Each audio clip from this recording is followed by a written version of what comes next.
أعوذ بالله من الشيطان الرجيم. بسم الله الرحمن الرحيم.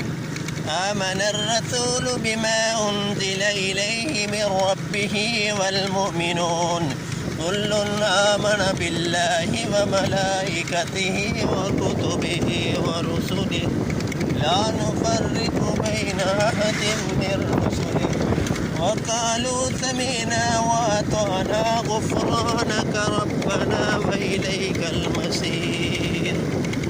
لا يكلف الله نفسا إلا وسعها لها ما كتبت وعليها ما اكتسبت ربنا لا تؤاخذنا إن نسينا أو أخطأنا ربنا ولا تحمل علينا إثرا كما حملته على الذين من قبلنا